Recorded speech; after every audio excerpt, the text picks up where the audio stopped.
Yo mga kasangga, welcome back to my channel. Ngayon ay mamamasyal kami at pupunta kami ng Perlas ng Silang.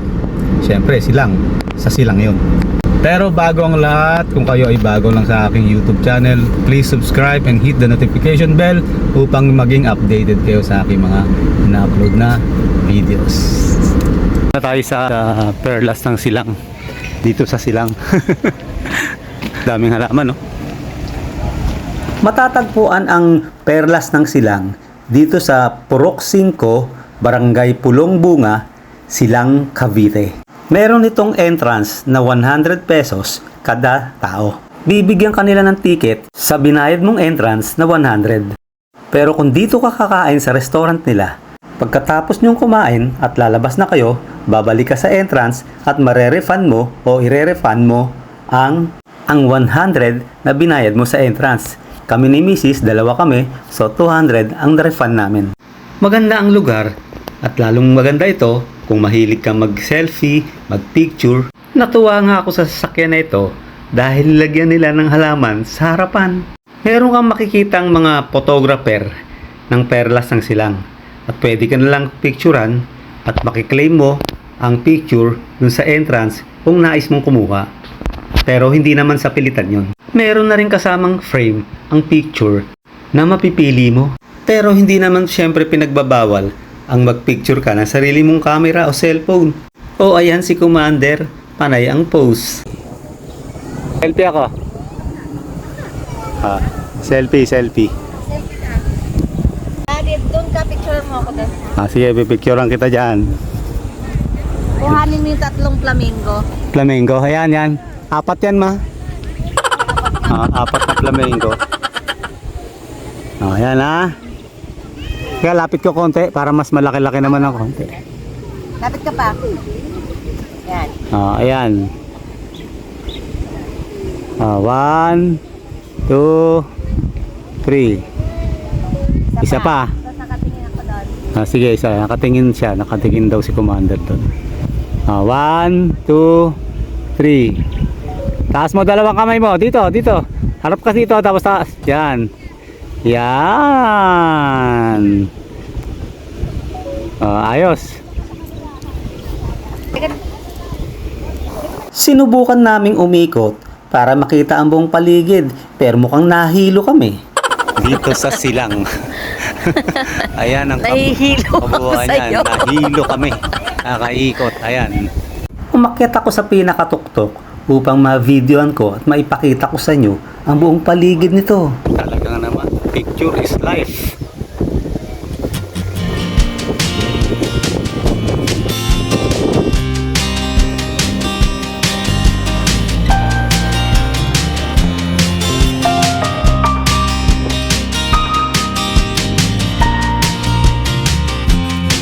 Eto nga si Commander.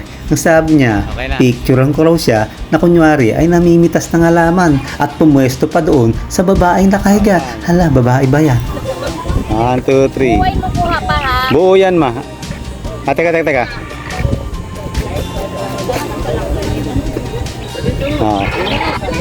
1, 2, 3.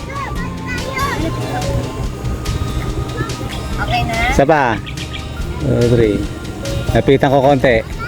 Ito na makukuha yung babae. Hindi, kita. 1, 2, 3. Ayan, ayos na. Picture mo ba ako sa bridge? Oo.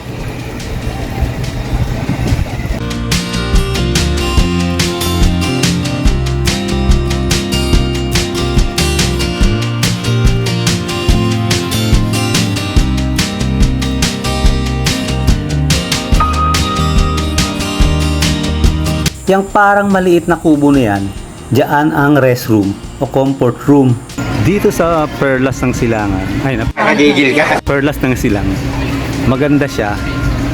Kaya lang medyo maliit pa siya. Kumbaga hindi pa siya masyadong develop. Pero maganda siya. Kaya lang maliit pa. And may nakausap kami ritong mga isang photographer. Palalakihin daw ito. Hindi malaman kung kailan mangyayari. At saka ang maganda raw punta rito ay sa hapon. Yung ang karaniwang pinupuntahan daw dito ng mga talagang mga tao, yung sunset. Maganda raw ang sunset talaga rito. So dapat daw magpunta rito ng pinakamagandang punta rito 4 PM pataas para aabutan ng sunset. Ayan. Ang entrance nga pala rito ay 100 lang. Pasok naman tayo dito sa restaurant. Si Marlon. Ayan, may concert pala dito mamaya. Ayan. Nasaan yung picture natin? Ito na.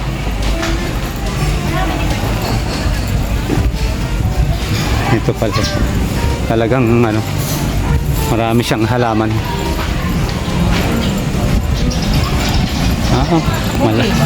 Malaki rin pala ma. Pwede nga ako papa. Oo.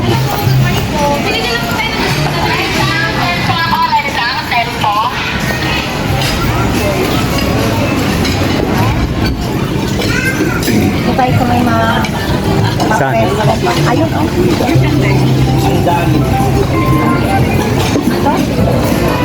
Ayan, dyan. Parang wala namang hangin.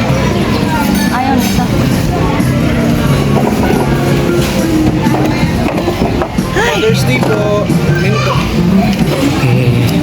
Natawa nga ako sa sarili ko. Kumakabuklat ako. Kumakatingin. Akala mong maraming o-orderin. Dadalawa lang kasi kami ni Commander. Hindi rin makaka-order ng marami. At hindi rin mauubos. Sa bagay, pwede namang isyaron pagkatapos. Dumating na nga yung order namin na isang pakbet na may crispy pork, liempo. At syempre, hindi mawawala ang salad. Meron palang performer ngayon dahil anniversary pala nila ngayon. Abay, tiyempo naman ang punta namin. O ayan kakanta na sila. Hindi ko na lang naiparinig, baka makapiright ako.